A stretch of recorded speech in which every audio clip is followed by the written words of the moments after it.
वाराणसी, ये नगरी है शिव की, ये नगरी है मोक्ष की, ये नगरी है आध्यात्मिकता की, संतों की, मोक्षदायिनी गंगा नदी और गंगा आरती की। वाराणसी दुनिया भर में प्रसिद्ध है वाराणसी पान और वाराणसी साड़ी के लिए। यहाँ मिलन होता है आत्मा का परमात्मा से।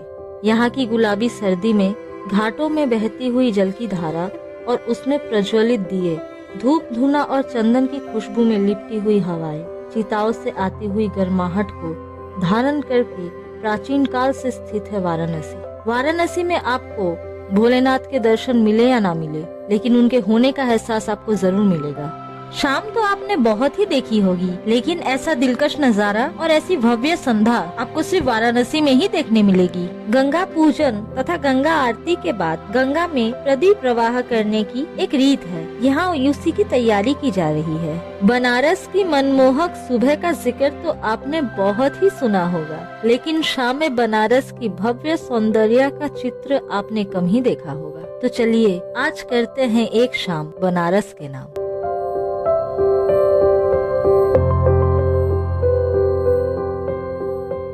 बनारस की महिमा कुछ ऐसी है कि जो यहाँ आता है यहीं का होकर के रह जाता है। यहाँ पर कुछ विदेशी परिवार ऐसे भी हैं जो बनारस आते हैं घूमने के लिए पर्यटक के रूप में, लेकिन यहीं के होकर के रह जाते हैं और बड़ी ही सादगी के साथ अपना जीवन व्यतीत करते हैं। अपनी जिंदगी से अगर आप शांति व सुकून के 2 पल जीना चाहते हैं, छुट्टी चाहते हैं रोजमर्रा की जीवन से, कामकाज से, तो आपके लिए वाराणसी वो जगह है जहां आपका मिलन होगा स्वयं अपने आप से ही। यहाँ पर एक अलग ही सकारात्मक ऊर्जा का संचार होता है। यहाँ सब अपने आप में ही मगन रहते हैं। बड़े ही जिंदा दिल है यहाँ के लोग। घाटों में बैठ करके जब आप डूबता हुआ सूरज देखेंगे और पंछियों को ठिठोली करते हुए देखेंगे, तो आपको लगेगा एक पल के लिए कि काश वक्त यहीं पर ठहर जाए, ये शाम यहीं रुक जाए। अभी आप देख रहे हैं राजा घाट। नारद घाट के बाद ही आता है राजा घाट। जैसा है इसका नाम, वैसा ही इस घाट का पहचान। यहाँ पर एक किले जैसा भवन बना हुआ है जो पुरानी कारीगरी और वास्तुकला का खूबसूरत और बेहतरीन निदर्शन है और पौराणिक युगों से इस घाट की शोभा बढ़ाती है।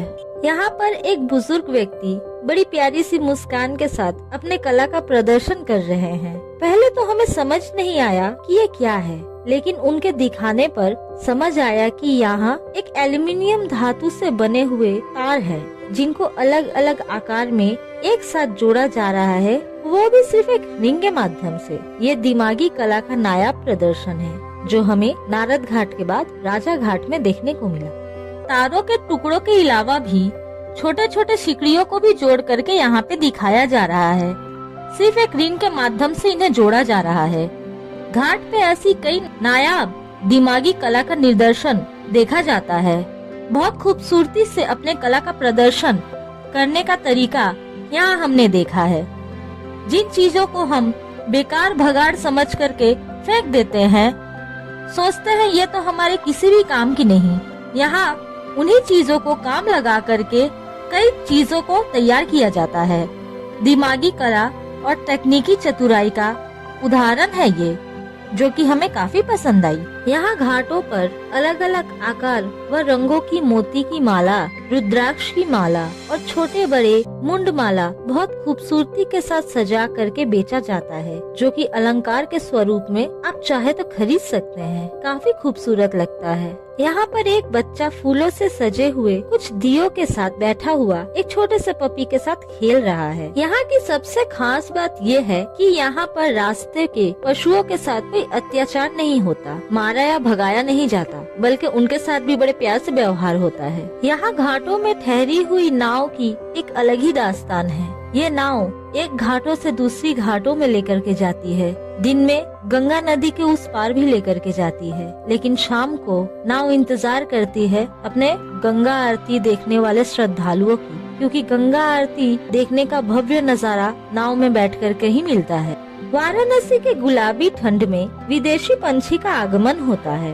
वाराणसी में हजारों साइबेरियन पंछी हजारों किलोमीटर से सफर तय करके पूर्व व पश्चिम क्षेत्र से यहाँ सर्दियों में आते हैं।